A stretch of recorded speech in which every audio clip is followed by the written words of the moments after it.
USCHO.com. This is the USCHO Spotlight, a weekly podcast from U.S. College Hockey Online at USCHO.com, featuring conversations with college hockey coaches and players and journalists who cover the sport. Welcome to USCHO Spotlight for Tuesday, January 5th, 2021. I'm Ed Trefzger alongside Jim Connelly. One of the teams that's off to a terrific start this season is the Robert Morris Colonials.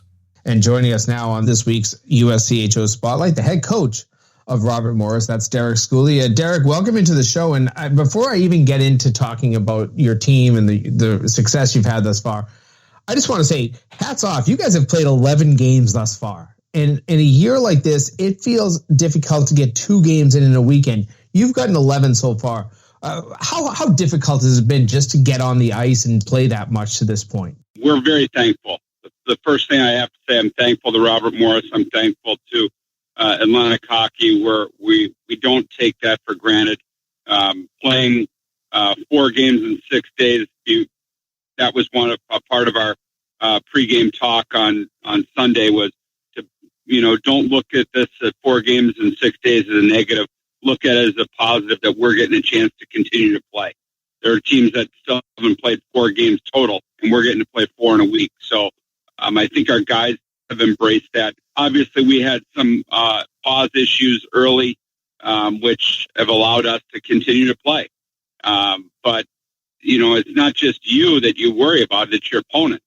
And, you come Monday or Tuesday, like we're playing Thursday this week, you wait and you just hope that you don't get a call from another institution that they're going to have to go on pause or that this games are in jeopardy because of contact tracing. And but we're very appreciative of the opportunities we've been given, and I think it shows in our play. Well, that play has been strong of late. I look at it, 5 of the last 6 games you've put up a W, and all 5 of those wins come in Atlantic Hockey. I know the toughness of your league, the value of those points. Just go down the line a little bit about what you like about this team thus far. Well, I mean, and our one loss, we had the lead going into the third period over arguably the hottest team in the nation in Bowling Green. So we feel we've been playing very well, and especially with all of our games that we're playing in a short period of time. I think we're doing some things that we haven't done in the past. We're playing with a tremendous amount of speed. Not only do we have size, we've got some speed. We've infused a lot of younger freshmen in the lineup that have stepped in. And I've always wondered, we've always had good freshmen that are good upperclassmen that don't really come in and take a step as a freshman and don't come in and be that leading scorer. And I've always wondered why. And this year we're seeing guys come in and have an immediate impact. Randy Hernandez has got 3 game winners. Brian Kramer's got 5 points as a defenseman. Noah West has done an outstanding job in goal in the last 6 games. So we're seeing freshmen come in and do that. But the strength of our team is our upperclassmen. We've got a tremendous junior class. They're doing an outstanding job. We brought a transfer in Jordan Timmons, who has 8 goals in 10 games. He may be stuck at that for a little bit because of an injury, but Grant Ebert is leading our team in scoring. Justin Adamo has done a great job, and then you look at our senior captains in Percusic and Nick Jenny, that they've just done what they've done for the last couple of years, and those are good things. We're talking with Derek Schooley, head coach at Robert Morris University.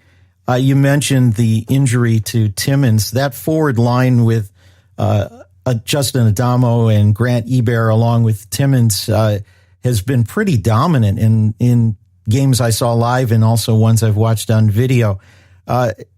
They have a lot of size that seems to really be able to muscle players from other teams. What's the special thing about those guys as a line?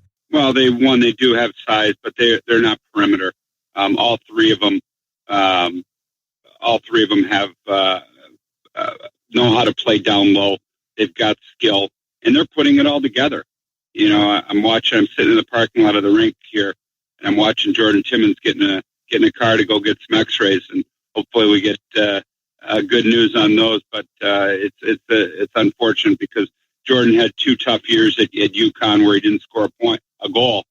And now he comes in here, he's got 8 goals and 2 assists in 10 games. And then that's kind of a freak injury that you saw on Saturday night. So, I mean, I really like what we're doing. I like those guys. They're playing hard. They're playing enthusiastic. And they're playing smart. And when you get 3 skilled guys that have some size, they impose their will on people.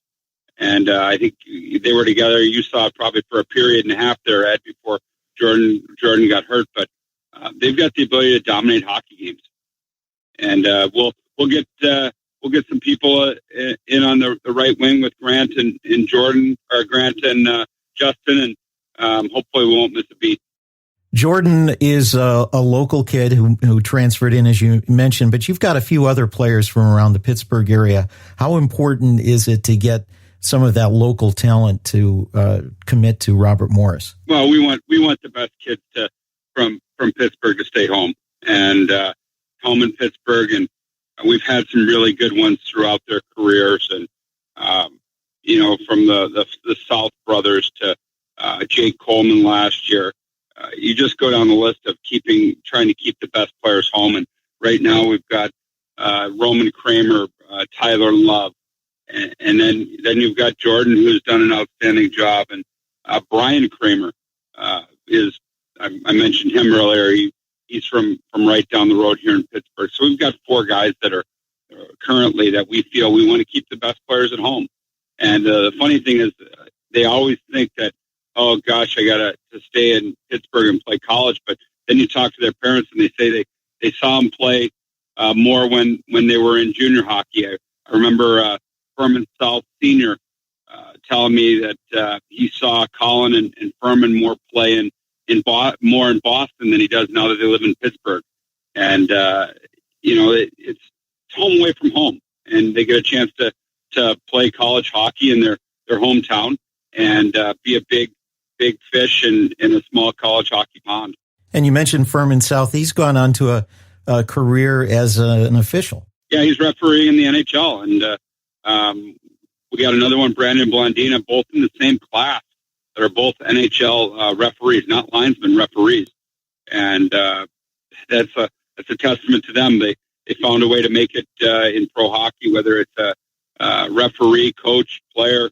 We've got an equipment manager in the American League that's one step below, ready to potentially join the NHL. So a lot of different ways to make it in professional hockey. And we've got 2 Colonials that are doing a great job as officials. You mentioned your freshman goaltender, Noah West. From what I've seen of him so far this season, he looks terrific. Really very poised for a rookie. What do you think about Noah so far? Yeah, you said it right there. Very poised, doesn't get rattled. We've had a couple rough starts in the first period where he's allowed us to get to our game. Their 6-1 win over Niagara. We got outshot 17-5, and he allowed us to go in the locker room with a 1-0 lead, and came out, and next thing you know, it's 6-0, and the shots were even, and he allowed us to get to our game.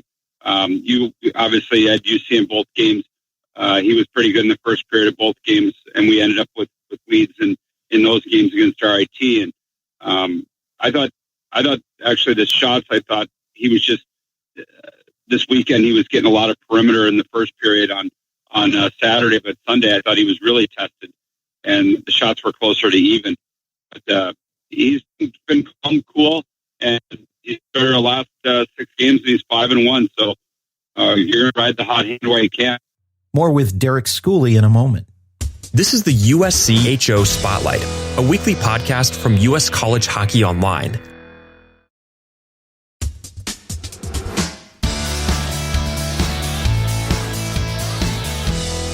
We're talking with Robert Morris, head coach Derek Schooley. And Derek, not only are you a member of the NCAA committee representing Atlantic hockey, but you're also this year part of the host committee for the Frozen Four. And it's a strange year. We all know that. And coming off of Detroit last year where the games didn't get played, the Frozen Four didn't get played.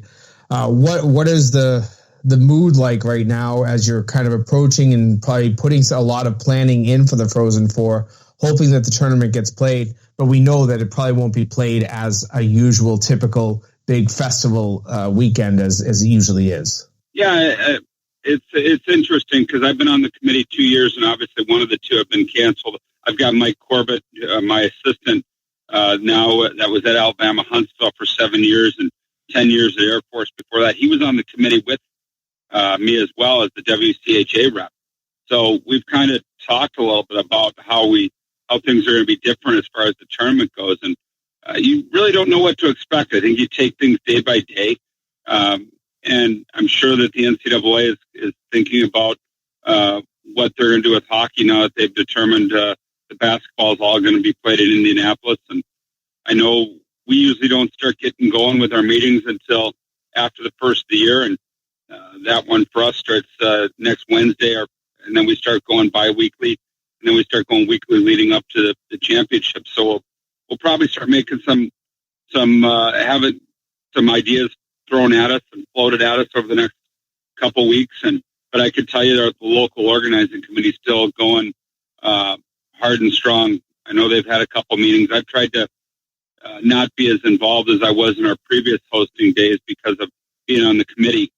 But, Marty Galosi at Robert Morris, Jennifer Hawkins at Visit Pittsburgh, they're moving forward. And obviously, these times you got to be ready to pivot if need be. You said it's strange times, and they certainly are strange times. And strange is your schedule right now. When I look at it, you're going to have a weekend series. I guess you could call it a weekend series against Niagara. 3 games in a span of 4 days. That's coming off of a 3-game in 4-day span last weekend. You played a Tuesday game right before that. I mean, does this feel like an NHL slate to you in terms of how these games are popping up? Absolutely. And we played 4 and 6. We played Tuesday, Thursday, Saturday, Sunday. Now we play Thursday, Saturday, Sunday. And then we come back the other week and we play, I think we'll go Thursday, a light week, Thursday, Saturday, Tuesday. I mean, you're trying to, and we're trying to make up games. You're trying to play a condensed schedule. And then we had to make up 2 games with Niagara. And that's why we played New Year's Eve. That's why we're playing 3 games in 4 days. So it's challenging. You need your depth, and we didn't make many lineup changes, which I was expecting to have to do some of juggling, and we'll see where it goes. Other than staying away from the one injury, we've done a pretty good job of staying healthy. We've done a pretty good job of managing the COVID. I think that we can look in the mirror and say we like where we're at right now, and hopefully it continues through a challenging stretch. At the end of the day, Jimmy and Ed, we come out with 7 games in 13 days. I mean, that's what it comes down to is by the time we get done with Niagara here, 7 games and I'm almost 13 days. It's a crazy little pace. Tell me about Niagara. You played them, like as you said, on New Year's Eve. What did you take away from that team and some of the strengths that they bring into the game? Well, they came quick at us. So we got outshot. They played with a pace, and they've got some very good offensive players, and Stenlin and Cooley, and their goaltending. They've got a three-headed monster going right now, but with all 3 very good, capable goalies in Corson and Beltry and Wilson. But Harper's a very good player. But you notice guys that have some speed, and you notice, like I said, Cooley, and then Walker Sumner, a transfer from Air Force, had a career day yesterday against the Falcons. So they've got some talent, and we've got to be ready to play. And I think this year especially, you have to be ready to pivot, but you also have to be ready to play. And you could find out the day before that you're not going to play, but you have to be ready to go when you play, and you have to appreciate your opportunities. Well, you certainly do, and ready to play. Your team will be 3 games over the next few days, beginning Thursday at Niagara, then a home series for you with the same Niagara team Saturday and Sunday. Derek Schooley, we always love talking to you. We enjoy the time you give us, and best of luck the rest of the way. Obviously, stay healthy. That's the most important part, but enjoy the ride as well. Thanks, guys. Hopefully, we'll be seeing you guys at the Frozen Four at the USCHO party, like always. We would love that for sure. Absolutely.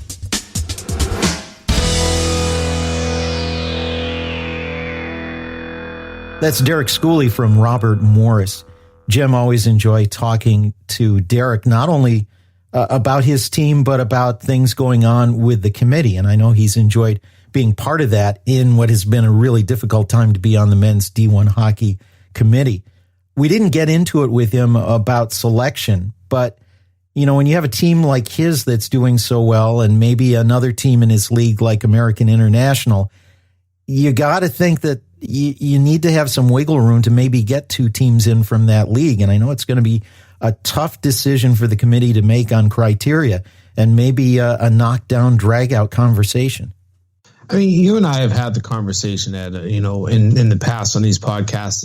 My opinion is that every league in this strange year should just be guaranteed 2 spots. That gives you 12 spots. You have 4 open at that point. You know, if Arizona State can rally and make something out of it, maybe they get one of the open bids after that. But you've got 6 people on an NCAA committee. Maybe some have to recuse themselves, like a Derek Schooley, where they know what hockey is. They know what teams are good. They know what teams will make a great NCAA tournament. There's an eye test, there's a smell test, all of those things. You pass that, you can get in. And I don't know why we're making such a big deal of this right now. Keep things simple. In a year that you need simplicity just to get games played, keep things simple. Testing and staying healthy and all of that is the top of mind for every coach. If you're having a good season, you can make an NCAA tournament. Doesn't matter what conference you're from. Put the teams in, find a way to make it work. It's also good to hear that things are progressing in plans for the 2021 Frozen Four in Pittsburgh. Derek mentioned Marty Golosi from Robert Morris on the organizing committee, and I did have a chance to talk with him briefly in my trip to Pittsburgh over the weekend. And I know they're working hard, although Marty mentioned maybe not as intensely as it was last time because things are still up in the air. But that's got to provide at least a glimmer of hope of a postseason in that they're still working on plans for something they really hope happens. And they have to. I think the NCAA has to, the local organizing committee has to. You have to believe that this tournament will happen. Could it get called off at the last minute just like it did last year? Certainly. But I think that you have to go into this with the belief that you can make this work.